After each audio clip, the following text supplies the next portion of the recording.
The Mafia boss sat at table 9. Every night, the single mom waitress thought he was just lonely. Port Orion was a city drowning in cold rain.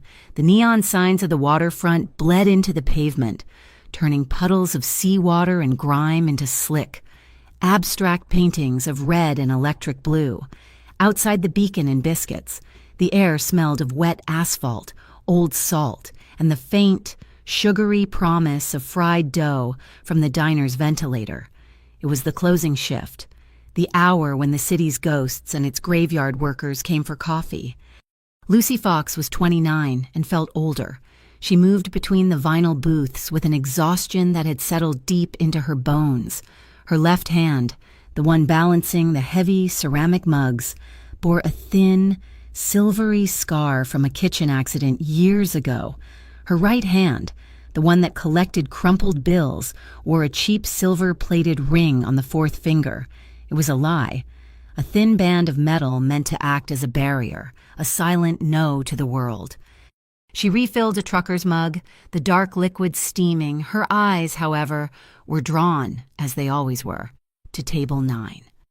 Table 9 was by the window, the one that rattled when the wind came hard off the Sepia harbor, every night at precisely 9:04 p.m.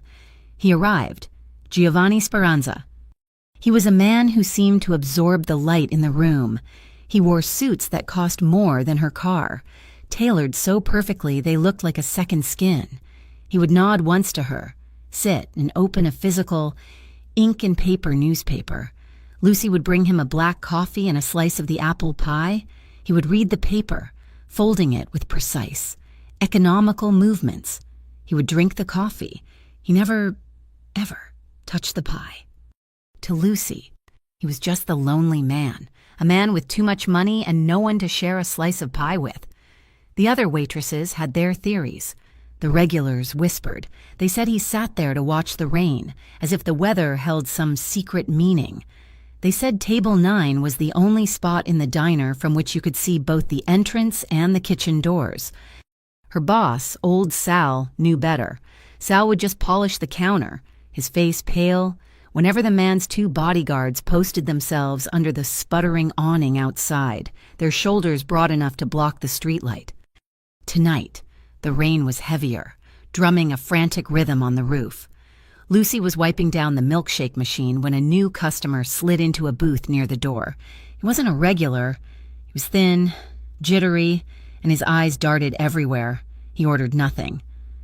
When Lucy approached, he stood abruptly and pushed a plain white envelope across the table toward her. "This is for you," he rasped, and was out the door before she could reply. Her hands, damp from the cleaning rag, fumbled with the seal. Inside, there was no letter, just a photograph. A knot of ice formed in her stomach. It was her son, Theo.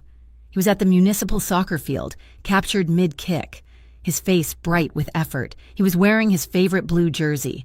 It was a picture taken from a distance. She turned it over. 5 words were scrawled in messy block letters. "His father owes us." The diner suddenly felt too hot, the air too thick. She could hear her own pulse hammering in her ears. She looked up, desperate for an anchor, and her gaze locked with Giovanni Speranza at table 9. He had been watching her. His newspaper was folded on the table. He hadn't seemed to move, yet he had seen everything as she watched, paralyzed. He lifted his coffee cup. Beneath it, a bill was neatly folded. He gave her a look, not of pity, but of cold assessment. Then he inclined his head, a fractional movement, inviting her over. She walked to his table, the photograph clenched in her fist. "More coffee, Mr. Speranza." Her voice almost wavered. He didn't look at the photo, but his dark eyes flicked to her white-knuckled hand.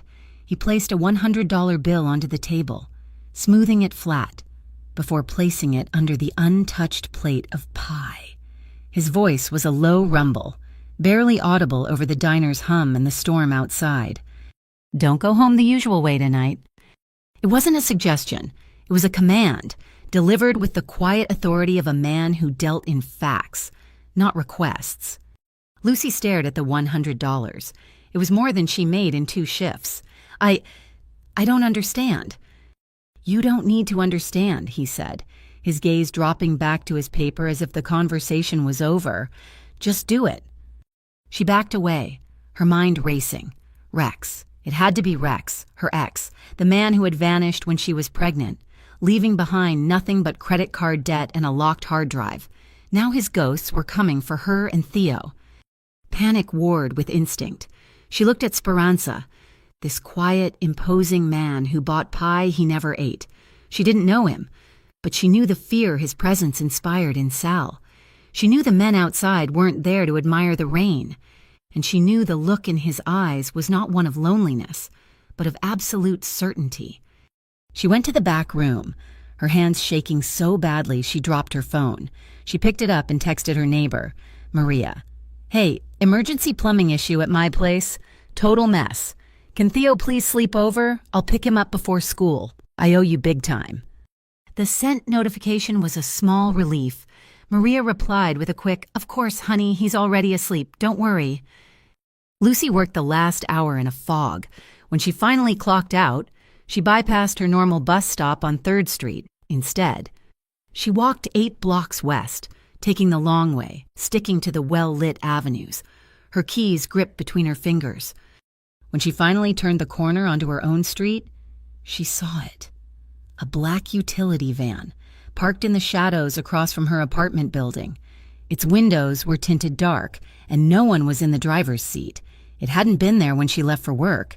It was waiting. She ducked into a bodega, her heart trying to escape her chest. She bought a water she didn't want, just to have a reason to stand by the window. The van didn't move. She fled back into the rain, walking another 10 blocks to a different bus line that would take her to Maria's neighborhood, where she would sleep on a sofa. As she huddled in the bus shelter, her phone vibrated with a text from an unknown number. "Tomorrow, closing shift. Bring the last 3 months of payroll ledgers to the North Dock." It wasn't a request, and it wasn't about Rex's debt. It was about the diner. It was about her. Back at the Beacon and Biscuits at exactly 10:11 p.m., Giovanni Speranza stood. He placed a few bills on the table, more than enough for the coffee and the pie he hadn't eaten. He adjusted his cuffs and walked to the door, his bodyguards falling into step behind him. Lucy, long gone by then, would not see him pause. He looked back at the empty table 9, then placed a small, stiff card on the cashier's counter. It was heavy stock, creamy white with no logo and no name. Just 3 words, embossed in clean, black type, "Call if it rains hard." Lucy spent the night on Maria's sofa, staring at the textured ceiling. The image of the black van burned into her memory. Sleep was a debt she couldn't pay. Before Theo, before the sticky counters of the Beacon and Biscuits, she had been a trainee accountant at a downtown firm. She understood numbers. Numbers were clean, logical. They told the truth if you knew how to listen.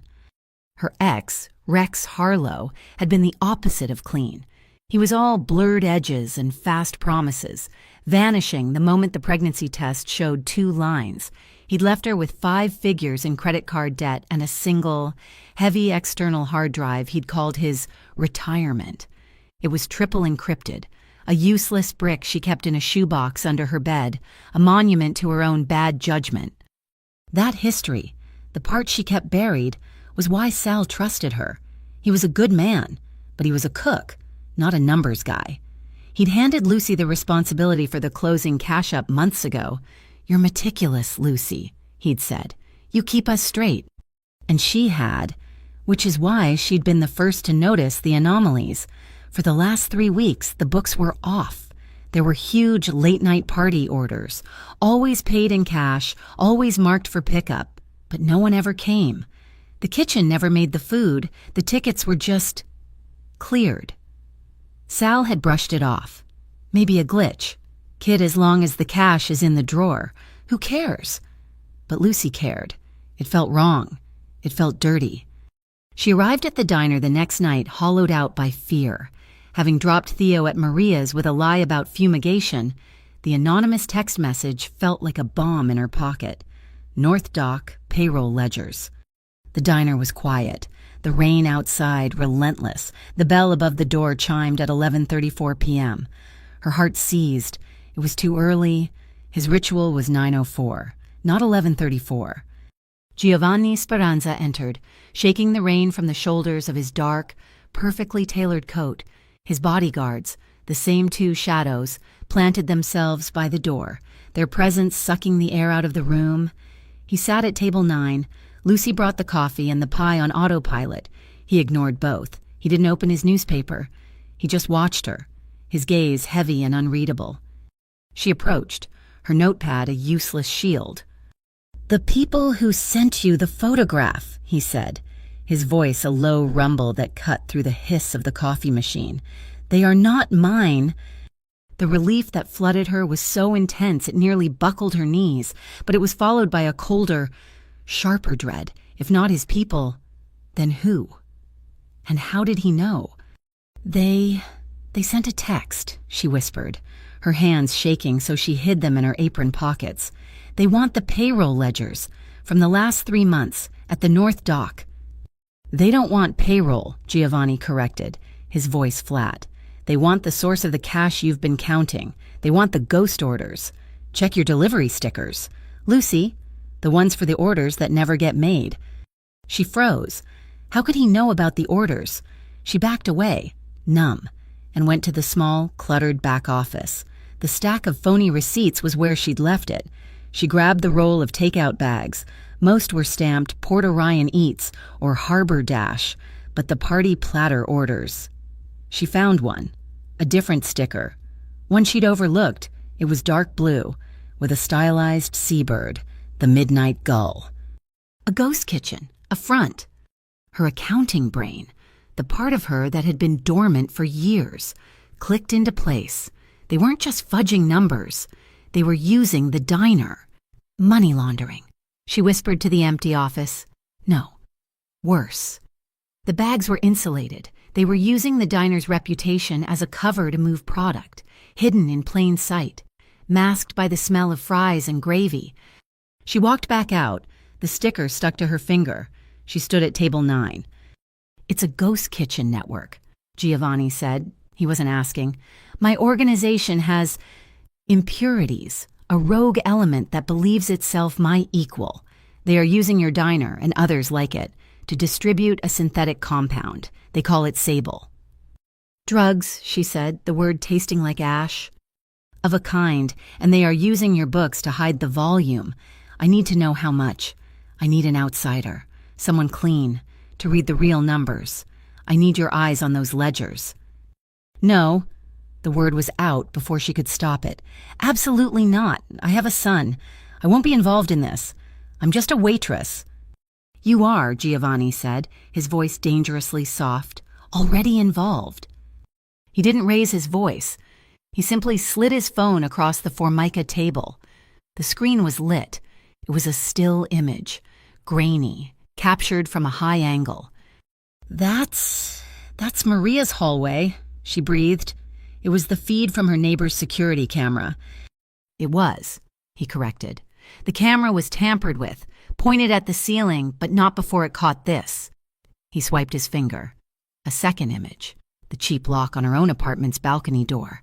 It was splintered, the metal bent, the latch forced.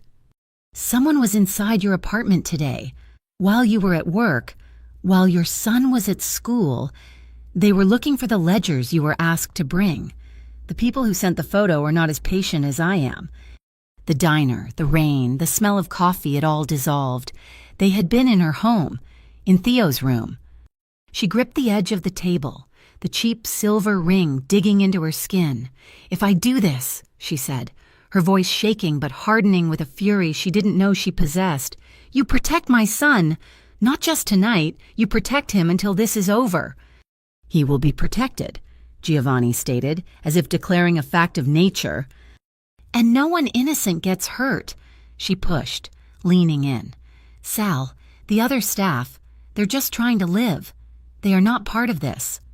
Giovanni held her gaze, and for the first time, she saw something flicker behind the coldness. "The Sepia Fishermen's Fund. It is a charitable trust I maintain. It will relocate you and your boy to a secure apartment within the hour. No one will find you."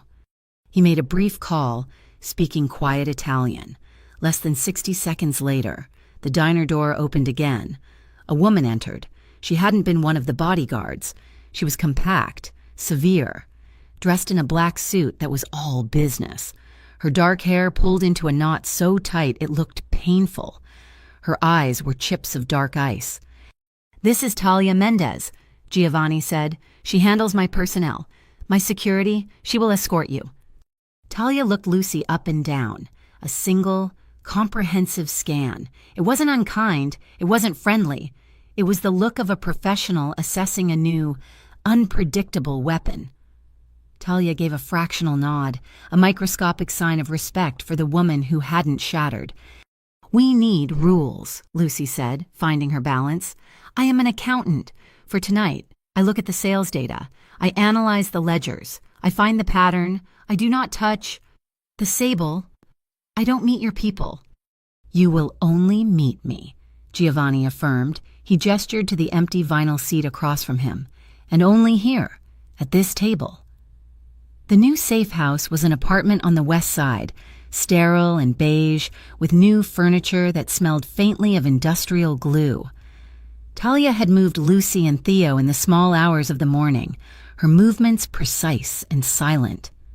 Theo thought it was an adventure, a secret hotel, but the relief of his safety was a heavy weight on Lucy's chest. She was now living a life dictated by a mafia boss. She returned to the Beacon and Biscuits for her shift, the normalcy of it a cruel joke. She told Sal she needed to do a full inventory check, top to bottom, to account for the cash-up errors. He'd been relieved, handing her the clipboard. "Anything you need, Lucy. You're the only one I trust with the books." The guilt twisted in her gut, but Theo's face, sleeping peacefully in the strange, safe apartment, kept her focused. She started in the dry storage pantry. The cramped space was a wall of familiar smells, bulk flour, spices, sugar, and something else. Mint, a sharp, almost medicinal peppermint, strong enough to cut through the dust. It was coming from the bottom of the stack, a case of high-rise pancake mix. Her hands were steady as she used a box cutter to slit the tape. The box looked factory sealed, but inside, beneath a single dummy bag of actual pancake mix, were 10 silver, vacuum-sealed bricks. They were heavy, dense. She nicked the corner of one with her blade. The smell of mint intensified, mixed with a bitter chemical odor. Sable. It wasn't just being moved through the diner. It was being stored in the diner, hidden in their legitimate supply chain. Later, in the cramped back office, she spread the fraudulent receipts from the Midnight Gull ghost kitchen across the desk. Her accounting instincts, dormant for so long, took over. She wasn't just a waitress anymore. She was an auditor. The pattern wasn't just the large, round cash sums. It was the time. Every single ghost order was marked pick up by hand and timed out in the system at exactly 11:50 p.m. She pulled up the Port Orion transit schedules on her phone. The Peridot, the last industrial cargo ferry to the outer islands. It departed the North Dock, Pier 4, at 11:59 p.m., a 9-minute window. They weren't just moving product. They were running it on a schedule as tight as a drum. At 9:04 p.m., Giovanni arrived. He sat at table 9, the rain streaming down the window behind him, distorting his reflection. Lucy brought the coffee and the pie. He unfolded his newspaper. She slid a napkin onto the table as she set down the mug. On it, she had written, "Pancake mix, mint, 2350, North Dock, Peridot." He glanced at it, his expression unchanged. When she returned to refill the coffee of a nearby trucker, Giovanni spoke, his voice aimed at the window. "The men who listen at the docks, the men who drive the trucks, they are talking.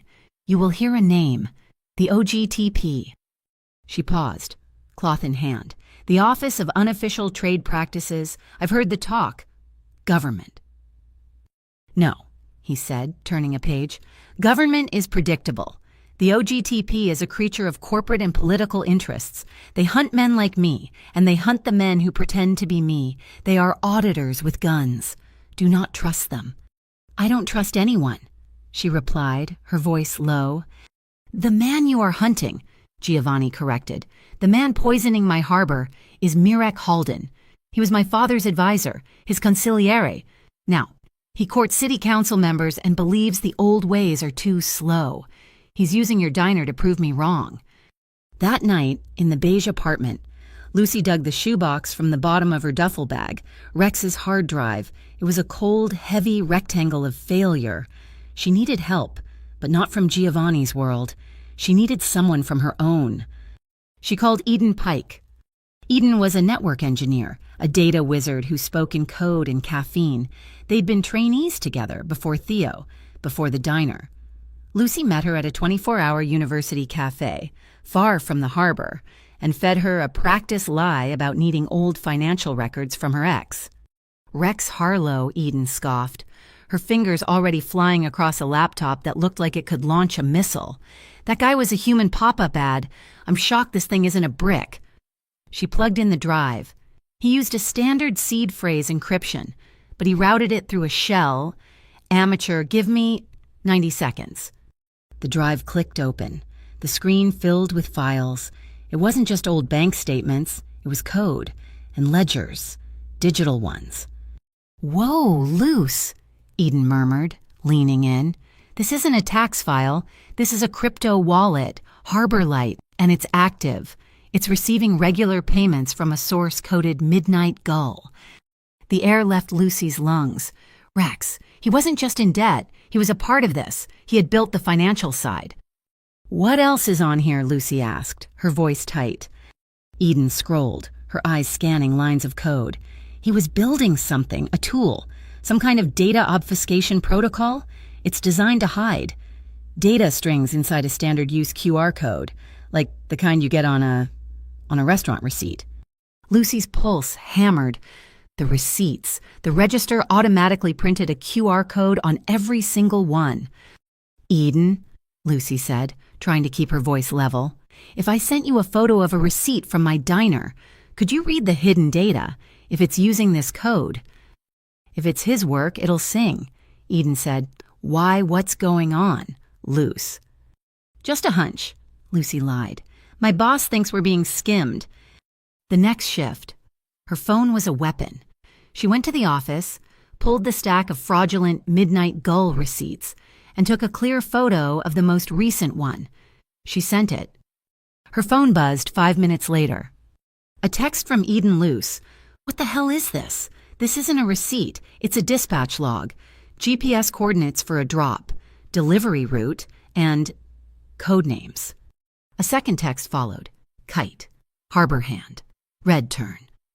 The drivers. Lucy looked up from her phone, her gaze landing on the kitchen pass-through.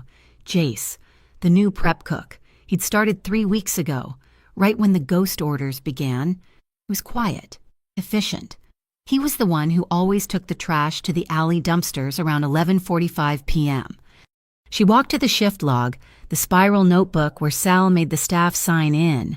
Jace's signature was neat, and next to it, a small, habitual doodle, an anchor drawn upside down, the flukes pointing to the sky. She pulled one of the Midnight Gull stickers from her apron pocket. She looked at the bottom right corner, a tiny, dark blue watermark, almost invisible. An inverted anchor. He was Mirek's man. That night at 9:04 p.m., she didn't wait. She walked to table 9. "Mirek has an insider," she said, placing the coffee down. "Jace, the new cook. His sign-in matches a watermark on the delivery stickers." "He will be handled," Giovanni said. "No," Lucy said, stopping him. "You handle him. Mirek plugs the leak. We use him. We use the receipts." Giovanni looked up from his newspaper. His dark eyes held hers, and for the first time, she saw a flicker of genuine surprise. "My friend, my analyst, she can reverse engineer the QR code. We can write our own. We can make a bait receipt, log it into the system, and let Jace pick it up. We can change the coordinates. We can send Kite and Harbor Hand. Wherever we want." "And where?" Giovanni asked. "Do you want to send them?"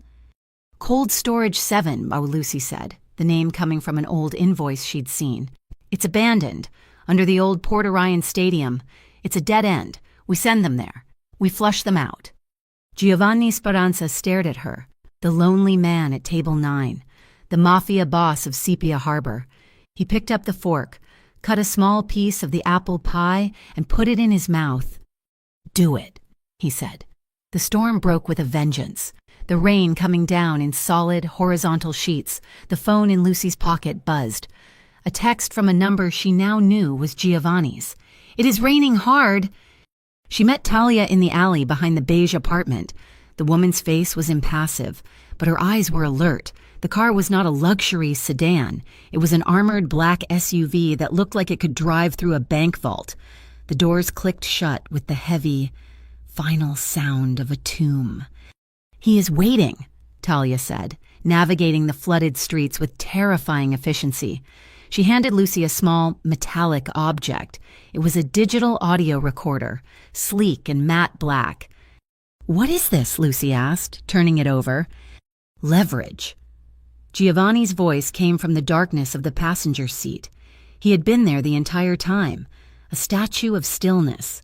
"The OGTP are not the only auditors with toys.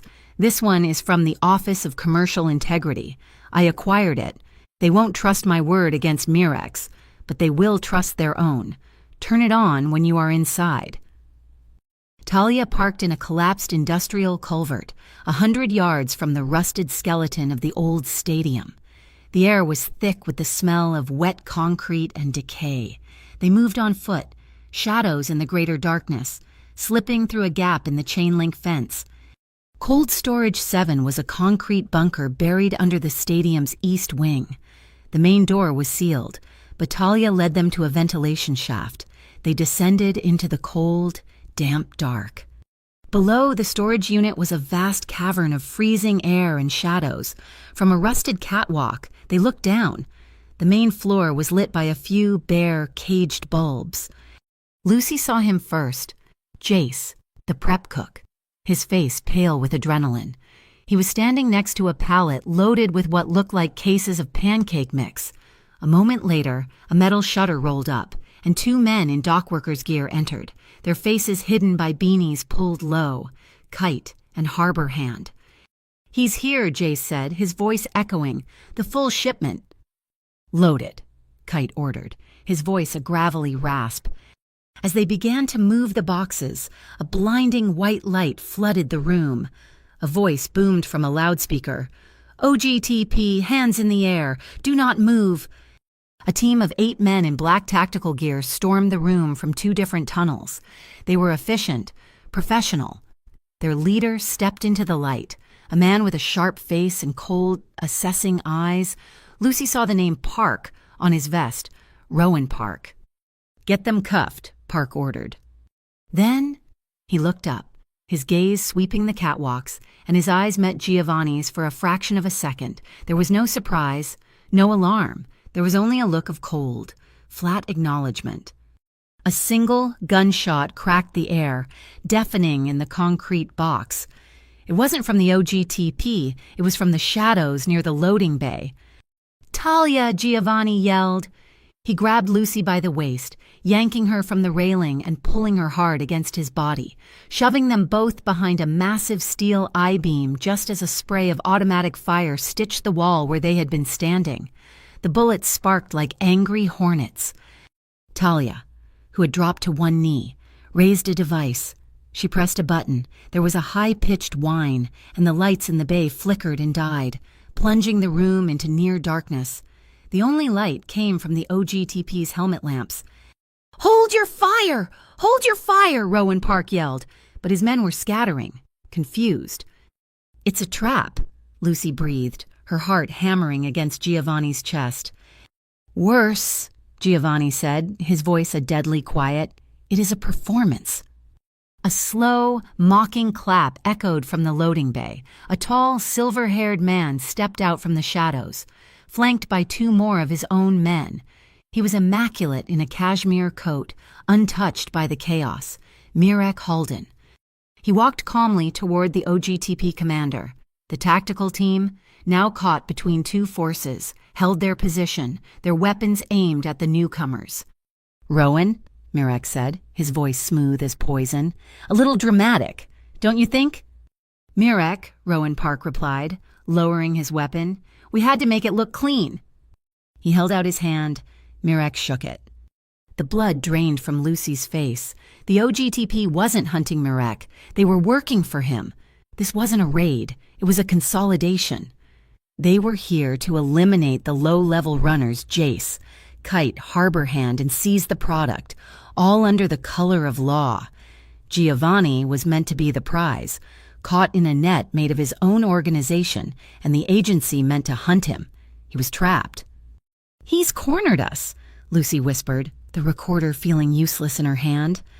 "He thinks he has," Giovanni said, his eyes scanning the escape routes. But Lucy was watching Rowan Park. The man was arrogant. He pulled out his own device, a tactical tablet. He was checking the feed, but Talia's RF pulse had blinded him.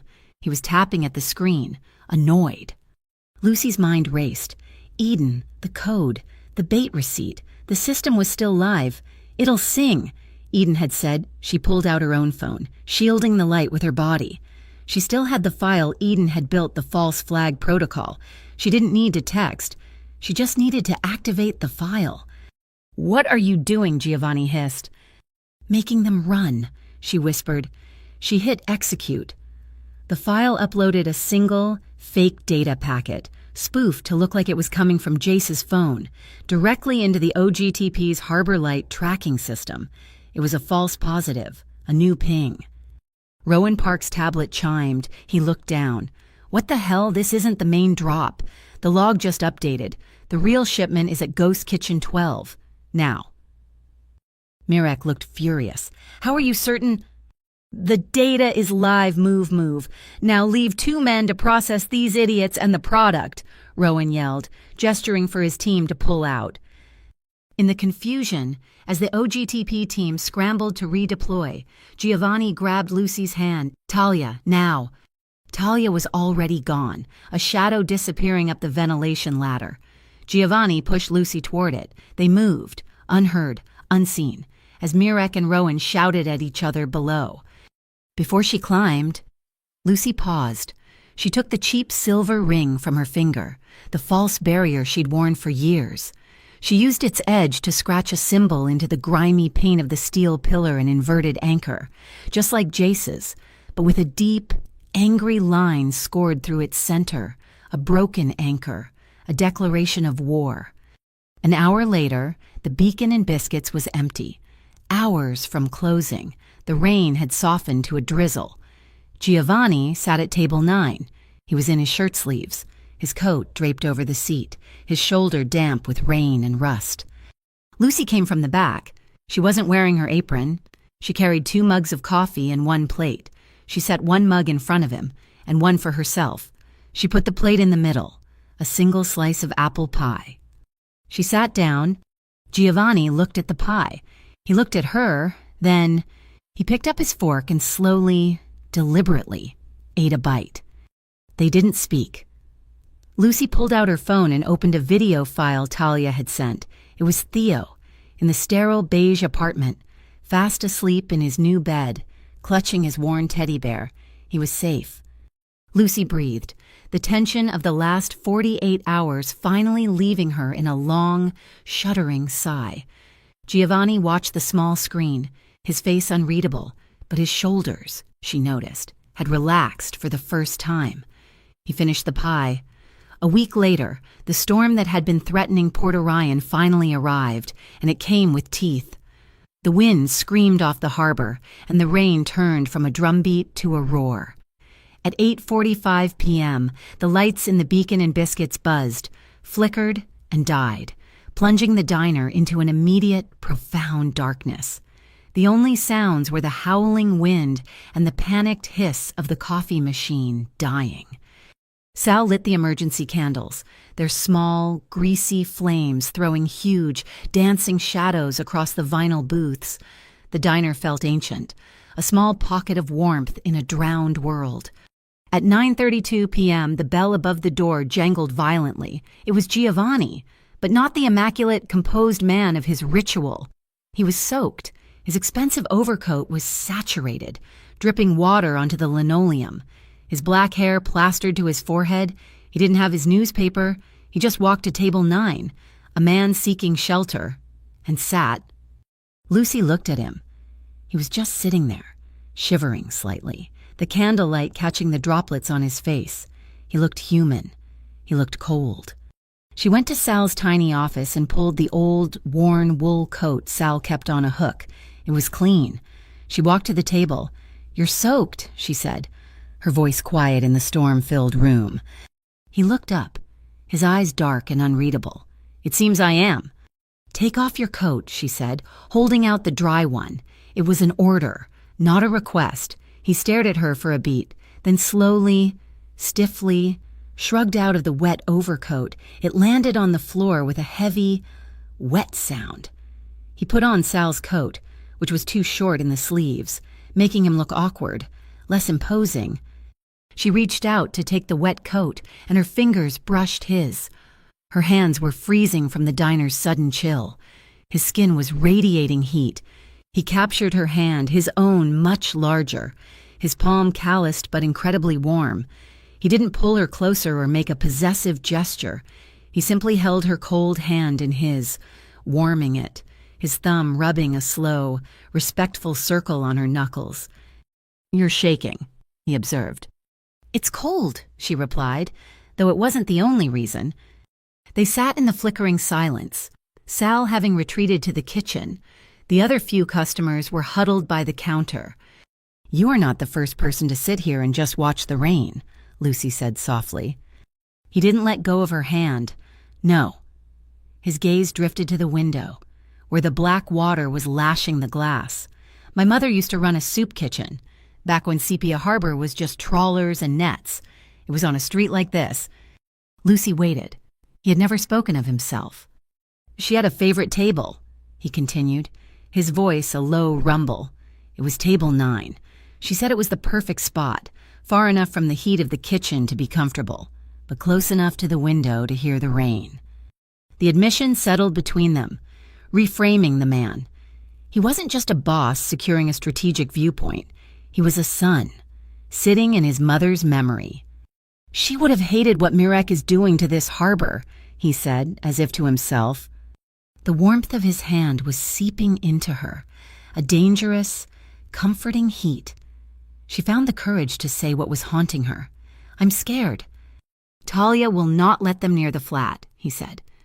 "That's not what I mean." She pulled her hand gently from his, kneading the distance. She looked at her own lap. "I know why you chose me. I'm useful. I can read ledgers. I can spot patterns. Rex. My ex. He chose me because I was useful, too. Because I was organized and trusting and I could co-sign a loan." She finally looked up, meeting his intense gaze in the candlelight. "I need to know. Am I just another asset, Giovanni? Am I just the woman who can fix your books?" Giovanni watched her, the shadows hollowing his cheeks. He leaned forward, not menacingly, but with purpose, closing the small distance between them. "When I first saw you, I saw a woman who was meticulous. Yes, that was useful," he said, his voice raw. "But then I saw you take a picture of your son, a threat, and your first instinct was not to run, but to find an angle. I saw you walk into a cold storage unit that was a trap. I saw you risk everything to protect this place." He reached across the table, but did not touch her. "I did not choose you just because you are useful. I chose you because you are strong. I chose both." The words landed, settling a piece of her that had been broken for years. Later, after Sal had locked the front door, leaving them alone in the candle-lit diner, she was in the kitchen wiping down the steel counter. The rain on the tin roof was a deafening, intimate drum. She heard his footsteps behind her. She turned. He was standing in the kitchen doorway, silhouetted by the candles in the diner. He didn't move. He just watched her. The air was thick, charged with all the things they had survived. She took a step, and he met her halfway. He stopped a foot away, giving her the space. His eyes asked the question. She gave the answer, rising on her toes slightly. The first kiss was impossibly gentle. It was just a soft pressure, hesitant, warm, tasting of coffee in the storm. It was a question. She answered by not pulling away, her hand rising, not in defense, but to rest on his chest, against the rough wool of Sal's coat. She felt his heart, a strong, steady beat beneath her palm. He made a low sound in his throat, and the kiss deepened. His other arm came around her waist, pulling her flush against him, holding her with a solid, grounding strength that said, "You are safe." It was no longer hesitant. It was a slow burn, a deep claiming that was mutual, a silent acknowledgement of the fire that had been building since that first night. Her breath hitched, and the world narrowed to this, the rain, the dark, his warmth. They broke apart, breathless, both of them slightly unsteady. A small, surprised laugh escaped Lucy. He smiled, a real smile that transformed his face, and rested his forehead against hers. They just stood there, breathing each other's air. "This is complicated," she whispered, her hand still on his chest. "Very," he agreed, his arm still secure around her waist. They pulled back, the reality of their world flooding in. "Theo," she said, "he's the priority. This cannot put him in more danger." "It will not," Giovanni said, his expression serious again. "My war is with Mirek. I will not bring it to your door, Lucy. If I believe my presence endangers your son, I will be gone before the sun rises. You have my word." He stepped away, and the kitchen felt cold again. He reached into his pocket and placed a single key on the counter. It was attached to a brass tag, the Lantern Flat. "The beige apartment is compromised. Mirek knows you're off the board. He'll be looking. Talia will move you and the boy tonight. This new place is clean. No one, not even in my own organization, knows this address." He walked to the back door, then paused, his hand on the knob. He looked back, his face half in shadow.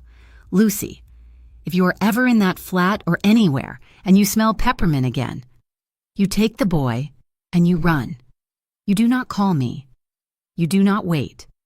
You do not turn back."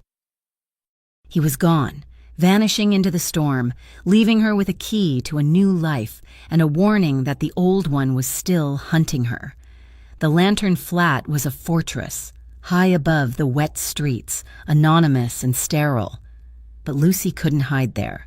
The Beacon and Biscuits was her territory, the place where the war had started, and she would defend it. She called a mandatory staff meeting the next day. Sal, his face etched with worry since Jace's disappearance, stood beside her. "All right, everyone," Lucy said, her voice projecting a calm she did not feel. "We've had a serious customer complaint. It's about cross-contamination. Someone reported tasting peppermint in their pancake order." A murmur went through the small staff.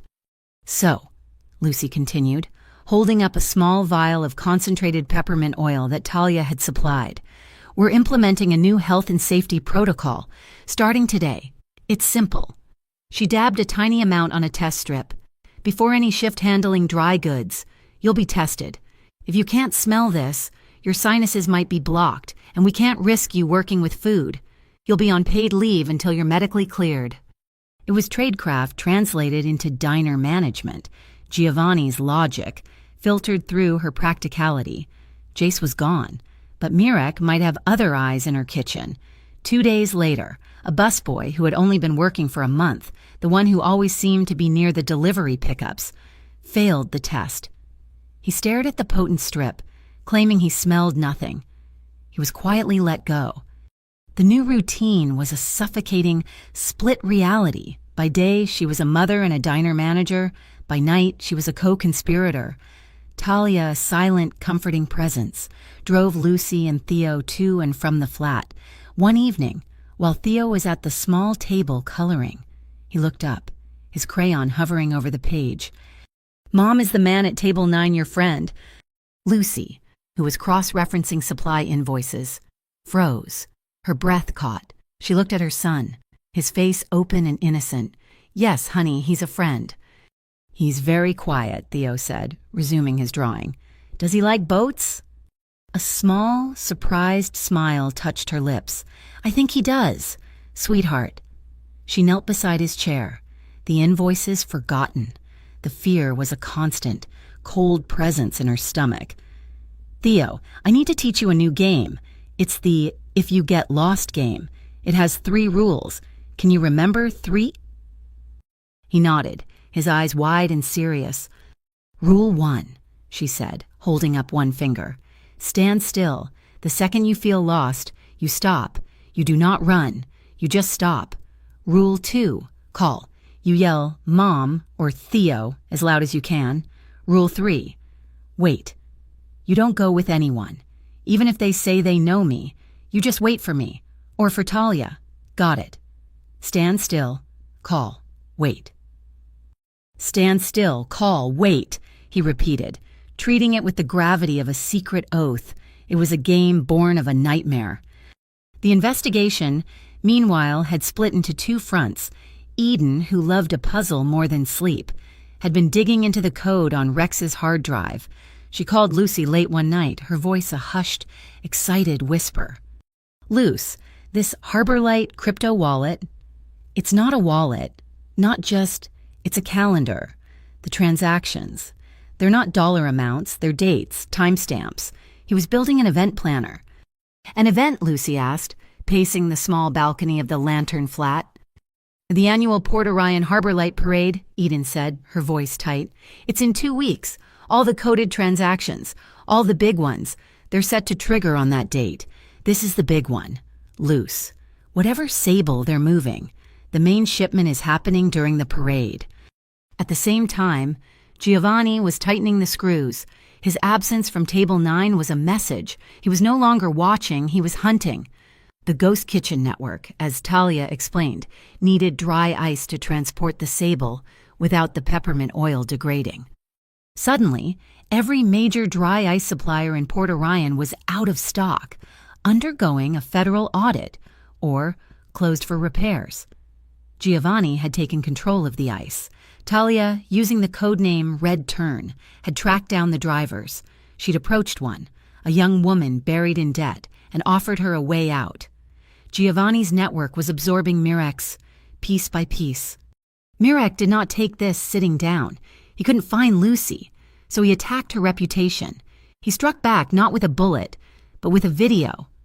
It appeared on a private forum for Port Orion dockworkers.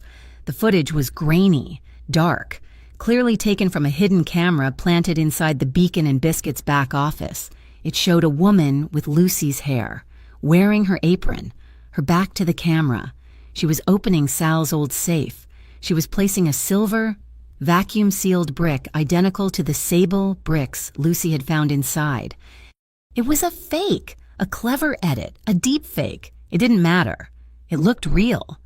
The post was titled, "Sal's New Bookkeeper is the Real Ghost." The OGTP, still furious over the Cold Storage 7 embarrassment, saw it. Rowan Park's superiors now had a new target, not the untouchable Giovanni Speranza. They had Lucy Fox, the single mom, the weak link. Giovanni arrived at the Lantern Flat that night. He bypassed the living room, finding her on the balcony, watching the rain. He didn't need to ask if she had seen the video. "It is time," he said, his voice quiet but final. "Talia can have you and the boy on a plane in 1 hour. New names, a new life." Lucy turned to face him, her eyes flashing in the reflected city light. "No, Lucy, they will come for you now. The OGTP, they will use the law to break you. This is not my world of shadows. This is their world of paper and badges. You cannot fight it." "No," she repeated, her voice shaking but hardening with a steel he recognized. "You don't get it. That diner isn't just my job. Sal trusts me. The other waitresses, Maria, Sherry, they rely on that paycheck. It's their one safe, legitimate place. If I run, I prove Mirek right. I make Sal's life hell, and I let Mirek win. I am not running." He studied her, his face a mask of conflict. He saw the strength he had identified, now turned against his own protective logic. He gave a single, slow nod. Then we fight him here. The tension was a living thing, but they found a strange peace in the eye of the storm. An hour later, they were in the kitchen. Giovanni had insisted, "You must eat." He was cooking. It was a bizarre, domestic sight. His suit jacket was off, his tie was gone, and his sleeves were rolled up his forearms, revealing strong, scarred wrists. He was methodically chopping garlic. Theo, woken by their low voices, padded into the kitchen. He saw Giovanni at the stove, and his face lit up. "The boatman!" Giovanni paused, the knife still in his hand. "Mom said you like boats," Theo said, rubbing his eyes. A slow, genuine smile transformed Giovanni's face. He wiped his hands on a towel. "I do." He picked up the takeout menu from the counter. "I will show you the Sepia Harbor way." He sat with Theo at the small kitchen table. Lucy leaned against the counter, the pasta water just beginning to boil, and she watched them. Giovanni, the capo of the Sepia Harbor outfit, was patiently folding the paper. His large, calloused hands were surprisingly gentle, his movements precise. "You make the crease sharp," he murmured to Theo. "A sharp crease keeps the water out." Theo was mesmerized, his tongue sticking out in concentration. In that moment, watching the Mafia boss and her son fold paper boats, the world outside Marek, the OGTP, the fake video, it all dissolved. There was only the smell of garlic and olive oil, the sound of the boiling water, and the quiet rumble of Giovanni's voice. It felt terrifyingly like a family. Later, after Theo was fast asleep, his paper boat clutched in his hand, Lucy and Giovanni stood on the balcony. The city glittered below, a beautiful, dangerous trap.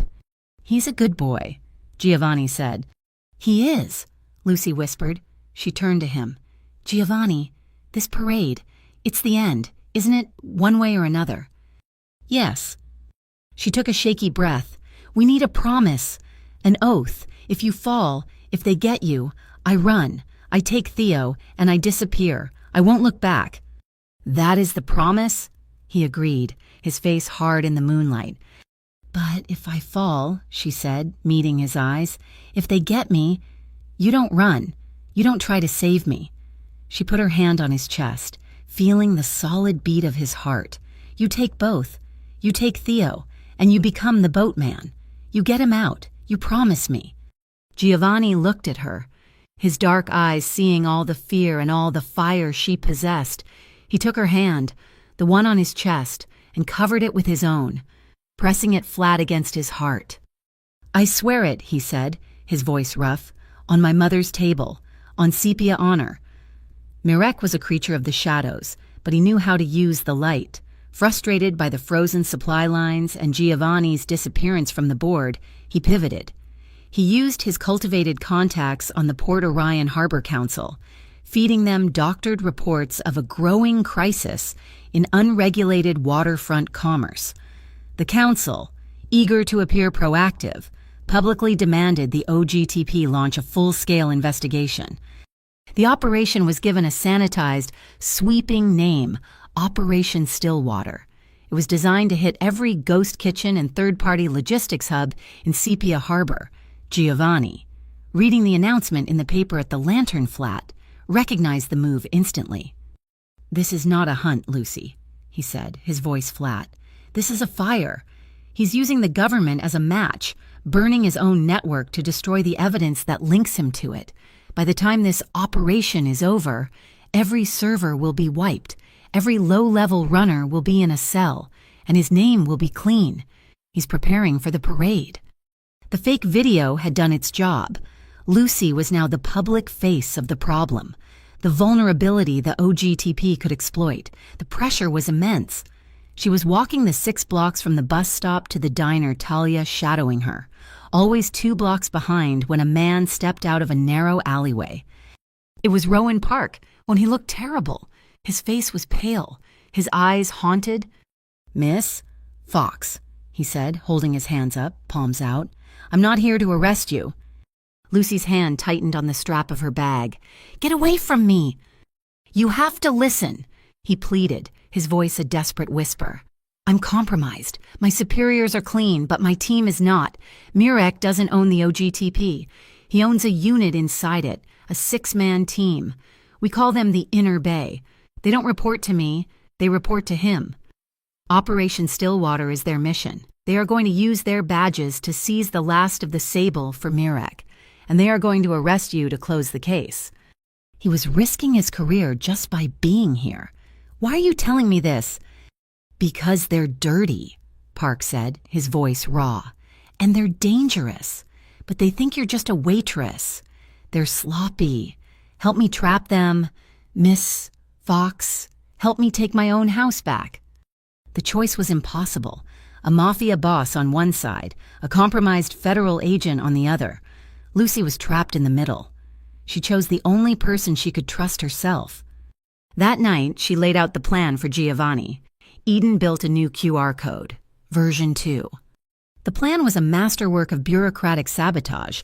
Lucy would accidentally use an old-stock carbon copy receipt book during her shift.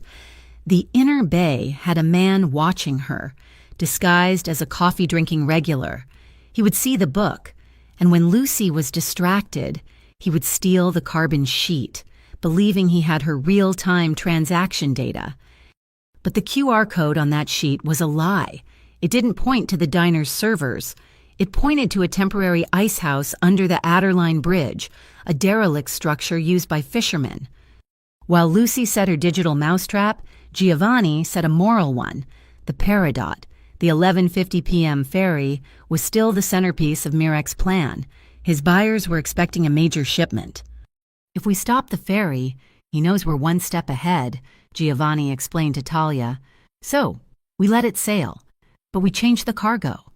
For 2 days, Giovanni's men, the true loyalists of the Sepia Harbor outfit, loaded the Peridot's refrigerated hold, not with sable, but with thousands of dollars in legitimate, desperately needed supplies: generators, antibiotics, canned food, and winter blankets, all purchased legally through the Sepia Fishermen's Fund and bound for the families on the outer islands hit hardest by the recent storms.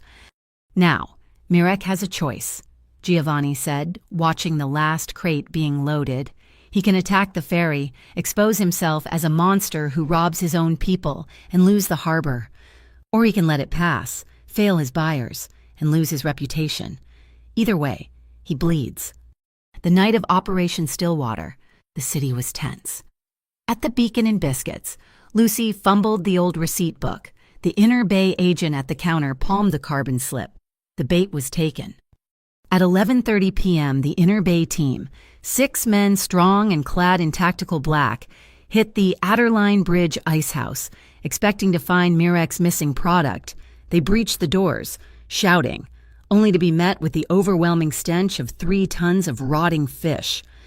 And in the center of the room, on a clean, dry crate, sat a single encrypted hard drive. When their tech expert frantically cracked it, he didn't find shipping manifests. He found what Lucy and Eden had planted: a mirror of Mirek's own black ledger, detailing every bribe, every payoff, and the badge numbers of every man on the Inner Bay team. They had rated themselves. Rowan Park, monitoring from a clean van, watched his corrupt officers' body cameras register their panic. Mirek, waiting at the North Dock for news of his seized product, received 2 calls in the same minute. The first, the Adderline raid, was a bust, and his own officers had just seized a drive containing his entire payoff structure. The second, the Peridot had sailed past the North Dock, unmolested, because his men on the water refused to attack a registered charity shipment. He was humiliated, cornered, and exposed. He snapped. He made the one call he had resisted, the one that crossed every line. "The waitress isn't the leverage," he snarled to his personal security. "The boy is... Take him. Now." Theo was at his late afternoon soccer practice. Talia, in jeans and a university sweatshirt, was reading a book in her SUV. Just another parent. She watched 2 men in tracksuits approach the field, not with the easy gait of fathers, but with the focused, converging pattern of hunters. Talia did not hesitate. She dropped the book, slid out of the car, and walked calmly onto the field, arriving just as one of the men reached for Theo's arm. "Secret game, Theo," Talia said, her voice sharp but calm, grabbing his wrist. "Run to the car, now."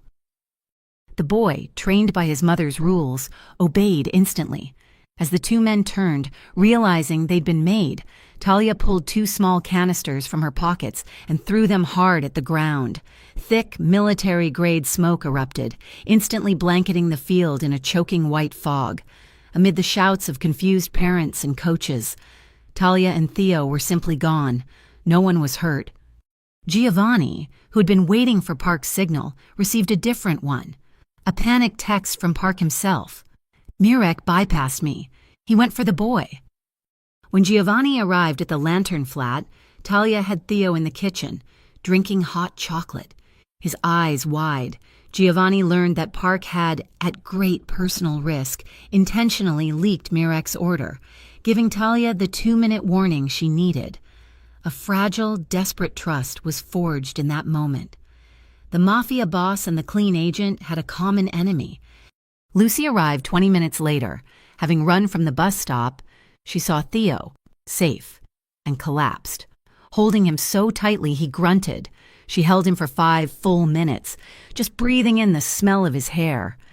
When he was finally settled, she walked onto the balcony, the city lights a cold, indifferent audience. The fear was gone, burned away. All that was left was ice. "He went for my son," she whispered, her voice a dead, flat thing. Giovanni stood beside her. "I will end this." "No," Lucy said, turning to him, her eyes reflecting the city's glare. "Not you. We will. He wants to use the Harbor Light Parade to make his name in this city fine. We'll use it to burn him to the ground, in front of everyone." It was the night before the Harbor Light Parade, and the city was a fortress. Mirek, cornered and furious, had played his ugliest card.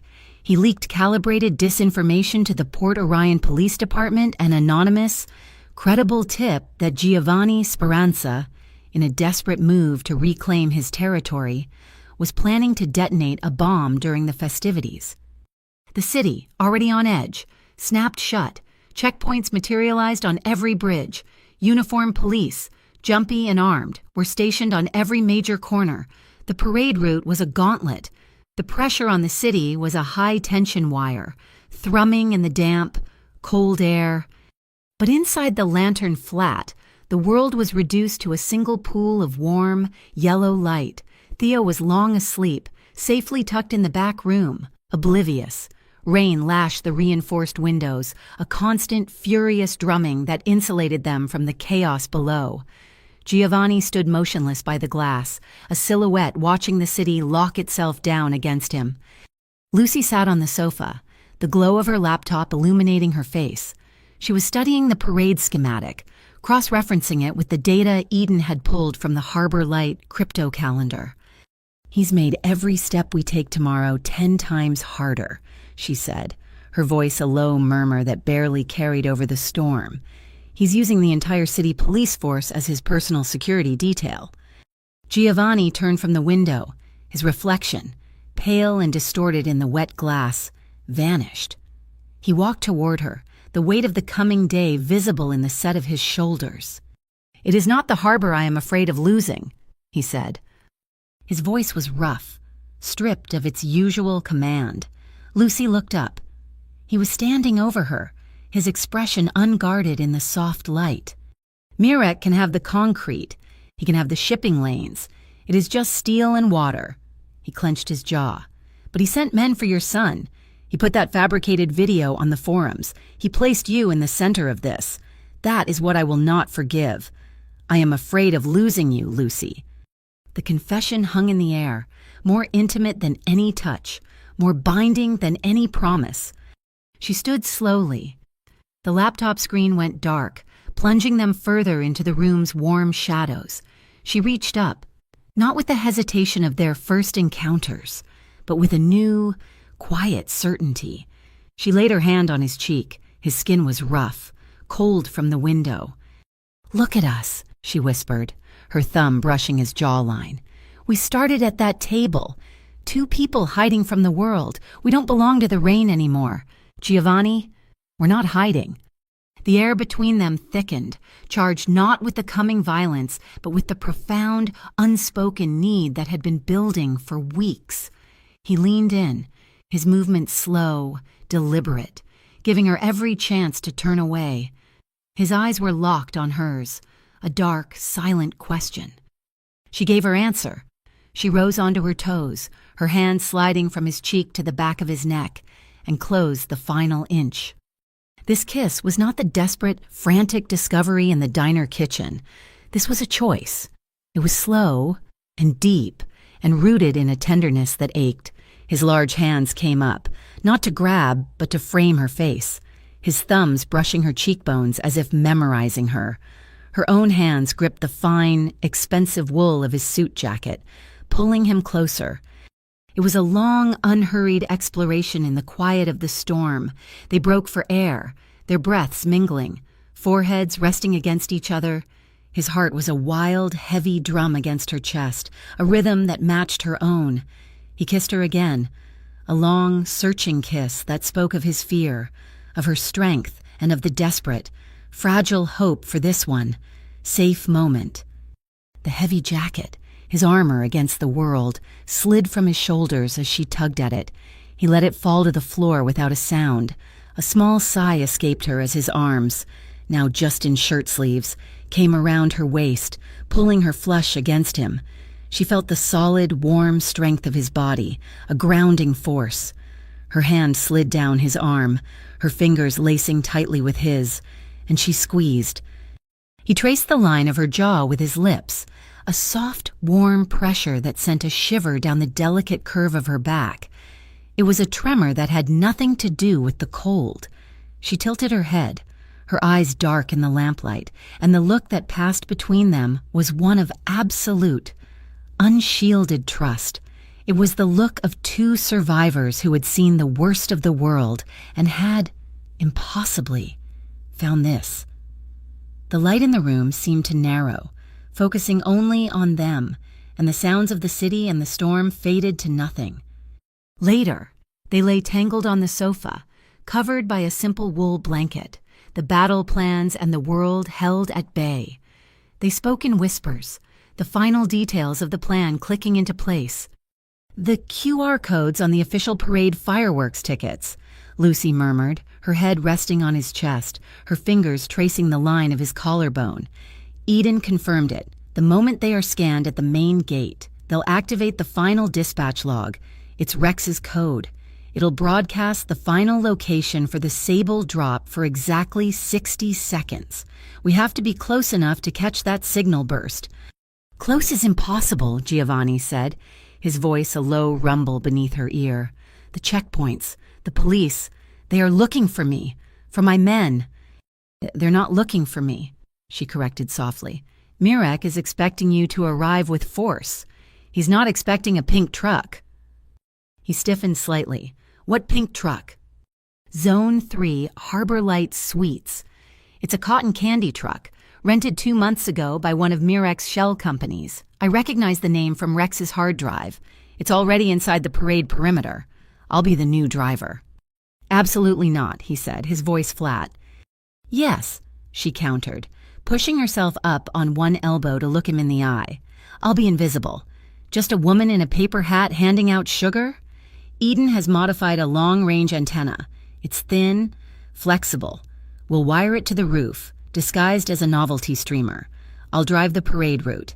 The antenna will catch the signal, and Eden will decrypt the final drop location. He saw the steel in her eyes. She was not asking. He let out a long breath, yielding. "While you are inside, Talia will be in position. The old stadium maintenance tunnel.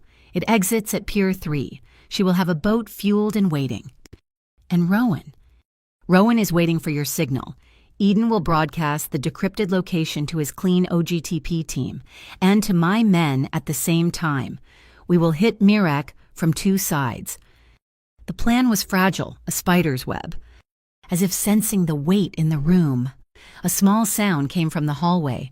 Theo padded in, rubbing his eyes, holding a piece of paper. Mommy, I had a dream. Lucy sat up, pulling the blanket around her. It's okay, sweetie. Come here. He walked to the sofa and handed her the paper. It was a crayon drawing, a map. It showed the diner, the street outside, and a big, messy red X. It's a treasure map, Theo mumbled sleepily. So you can find your way home. The treasure is at table 9. Lucy felt a sudden, sharp ache in her throat. She pulled him into a fierce hug, breathing in the scent of his hair. Her promise, "You take both," echoed in her mind. "It's perfect, baby," she whispered, her voice thick. "It's the best map I've ever seen. I'll keep it safe." She tucked him back into bed. She returned to the sofa and folded the small crayon map carefully. It was a piece of pure, simple truth in their complicated, dark world. She tucked it deep into the pocket of her jeans, a reminder. If she got lost tomorrow, she knew exactly where to return.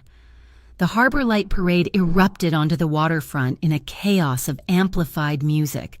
Paper lanterns and roaring crowds, massive, glittering floats shaped like mythical sea creatures glided down the asphalt, their diesel engines hidden by festive bunting. The air was a thick mixture of diesel fumes, popcorn, the sugary scent of spun cotton, and the sharp, salty tang of the harbor itself. Lost in this ocean of noise and celebration, looking like just another part of the festivities, was a bright pink truck. The logo on its side read Harbor Light Suites in a cheerful, looping font. Inside, Lucy Fox's hands were clamped so tightly onto the steering wheel her knuckles were white. She wore the mandatory paper hat and a faded pink polo shirt, a perfect disguise.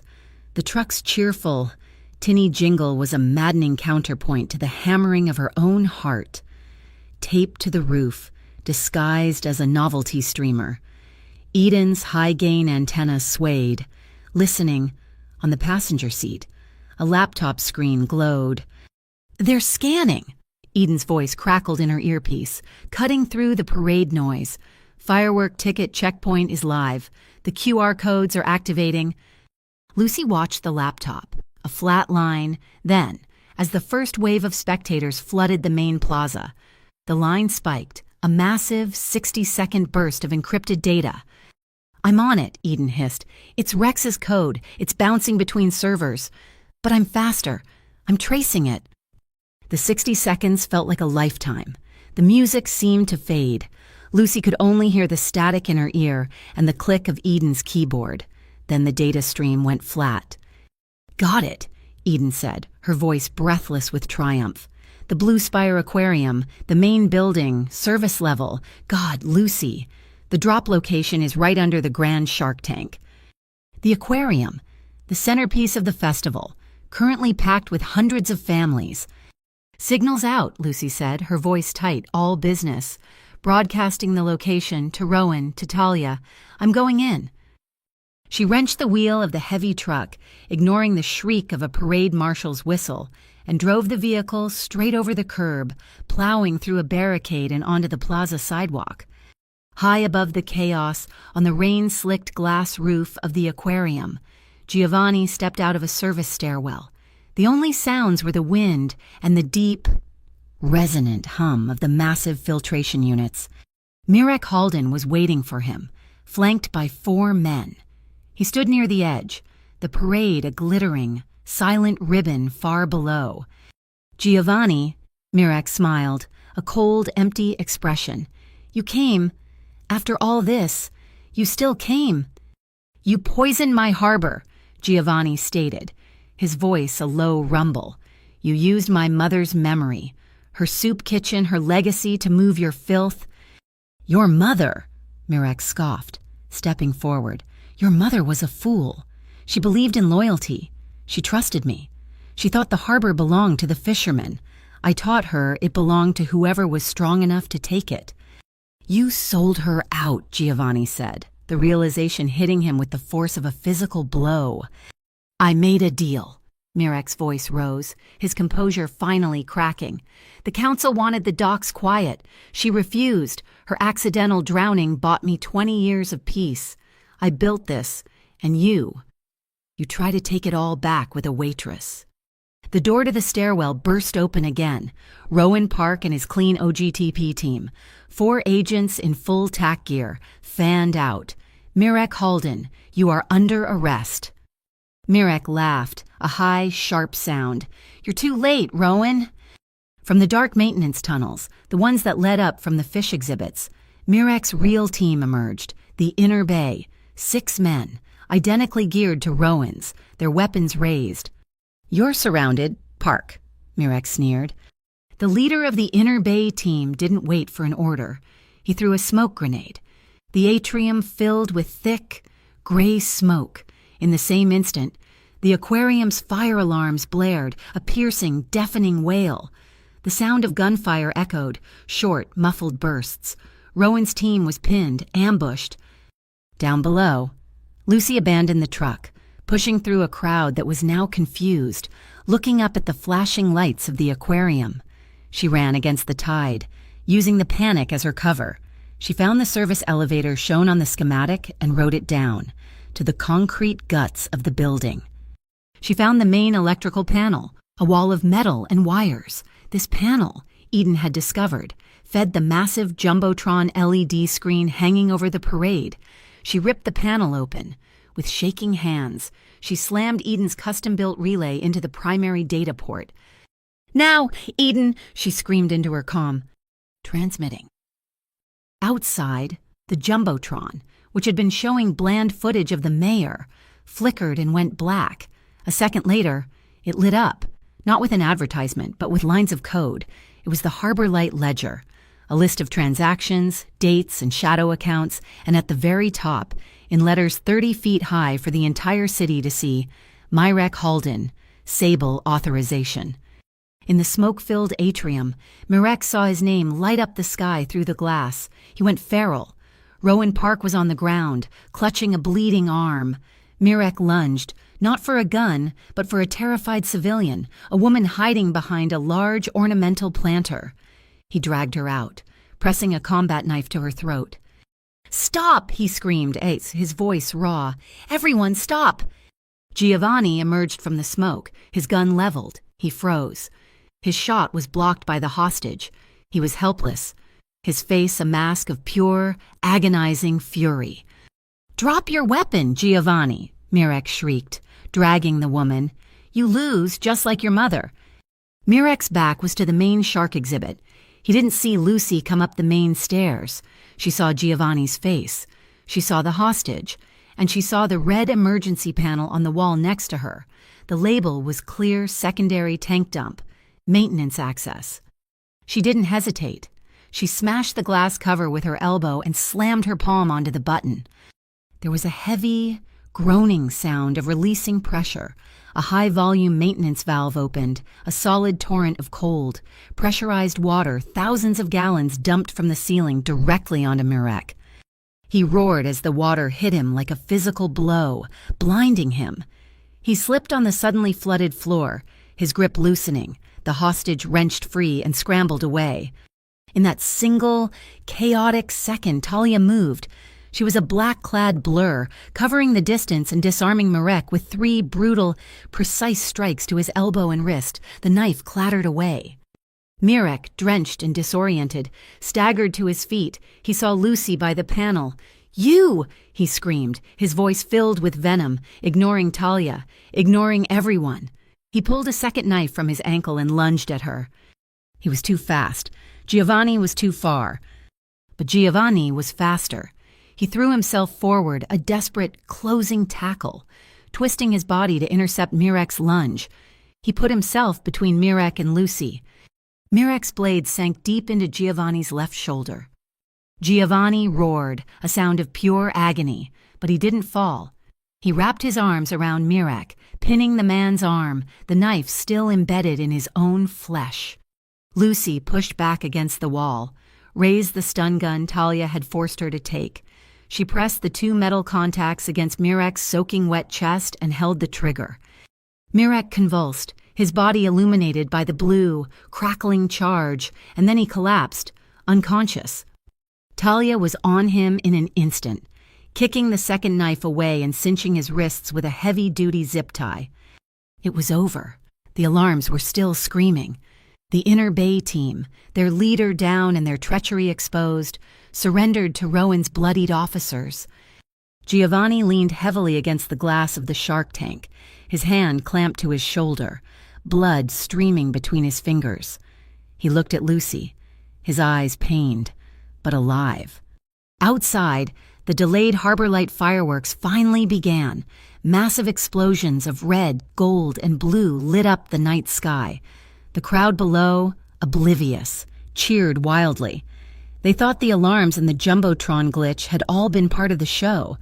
The aquariums, sterile. White First Aid Station had been transformed into a field command post, loud with the crackle of police radios and the sharp smell of antiseptic. Giovanni sat on the edge of an examination table, his suit jacket and shirt cut away. The knife wound in his shoulder was a raw, angry slash, but the bleeding was slowing. Lucy, her hands scrubbed clean, threaded a suture needle. The paramedic, his own hands busy applying a pressure bandage to Rowan Park's arm, had taken one look at her steady, precise grip and handed her the kit. "Just keep it clean," he'd said. She worked with an accountant's focus, her movements economical and sure. Giovanni did not wince. He did not look at the needle piercing his skin. He only watched her face, his gaze fixed on the line of her brow, the concentration in her eyes. As she pulled the final stitch tight, he reached up with his good hand, his fingers hovering just inches from her cheek. "You are as strong as the stone harbor," he whispered, his voice rough with pain and something else, something new. Across the room, Rowan Park sat up, his face pale but his eyes clear. "He's alive," the medic said, finishing the bandage. Rowan looked at Lucy, ignoring the chaos. "Thank you, Miss Fox, for trusting the clean side. You had every reason to let us all burn." He took a ragged breath. "It will take time, but the OGTP owes you. We are declassifying the files on Mirex's entire network, effective immediately. Your diner, Sal, your staff. Your names will be cleared. This mess will not touch you again." The digital loose ends were already tied, miles away. Eden Pike, fueled by coffee and victory, was running a purge script. She was a digital ghost, erasing Lucy's electronic signature from every QR log, every server, every data packet associated with Harbor Light. By the time the sun rose, the anonymous whistleblower would cease to exist. When Lucy finally walked into the lantern flat, the gray light of dawn was filtering through the windows. Talia, who had been sitting watch in a chair by the door, stood and gave her a single, sharp nod of profound respect. Theo, woken by the sound, ran from his room, and he didn't ask questions. He just hugged his mother's legs. He beamed, holding up a small circle of cardboard colored with a blue crayon, a safety pin taped to the back. "Talia helped me make it," he said. "You're Captain Harbor Light. You found the way home." The fall of Mirek Halden, his name and ledger splashed across the 30-foot parade screen, was absolute. The sepia harbor outfit, built on shadows, could not survive the light. Giovanni, his arm in a black sling, did not try to rebuild. He called one final meeting with his father's oldest, most loyal captains. He did not ask for their counsel. He gave his final order. He dismantled the organization, piece by piece. The routes, the network, the old loyalties, he dissolved them. He then transferred the entirety of the Sepia Fishermen's Fund, a vast gray fortune, into a new, fully transparent public trust, chartered to support the families of the harbor. He named Lucy Fox, accountant, as the co-supervisor. The reign of the Sepia Harbor outfit was over. Giovanni Speranza had stepped out of the shadows. The following evening, the Beacon and Biscuits was quiet, the air smelling of fresh coffee and grill smoke. The rain outside was just a soft, gentle tapping on the glass. At exactly 9:04 p.m., the bell on the door chimed. Giovanni walked in. He was alone, no bodyguards. He wore a simple dark sweater, his sling visible underneath. He walked to table 9 and sat. A moment later, Lucy approached. She was not in her uniform. She held 2 heavy ceramic mugs. She placed one in front of him and one for herself. She slid into the booth opposite him. "One for the man who isn't lonely anymore," she said softly. He looked at the second mug, then at her face. A slow, genuine smile, the one she had seen in the candlelit kitchen. The one she had seen in the lantern flat transformed his features. They sat for a long time, not speaking, just 2 people watching the soft, healing rain. He turned to her, his gaze direct, his voice low. "Shall we build a place," he asked, "where we are not afraid of the rain?" It was not a question of assets or property. It was a question of a life. Lucy felt a warmth spread through her chest, a simple, profound peace. She smiled, her eyes bright. She did not need to say yes. She simply extended her right hand across the table. He took it, his grip strong and warm, his thumb brushing her knuckles. He saw the faint, stubborn traces of blue crayon ink still staining her skin from Theo's badge. The other regulars in the diner, who had seen the news, who had heard the wild rumors, who only knew that Sal's diner was safe and their jobs were secure, began to clap. It started as a low, scattered applause near the counter and grew, filling the small room. Theo, who had been waiting by the kitchen, ran out, holding a small, roughly painted plank of wood. He carried it to the window by table 9, stood on the booth and hung it from a small nail. In bright, messy red paint, it read, "Mom's Table and the Rain Friend." Outside, the harbor was miraculously still, the sea a rare, flat sheet of glass.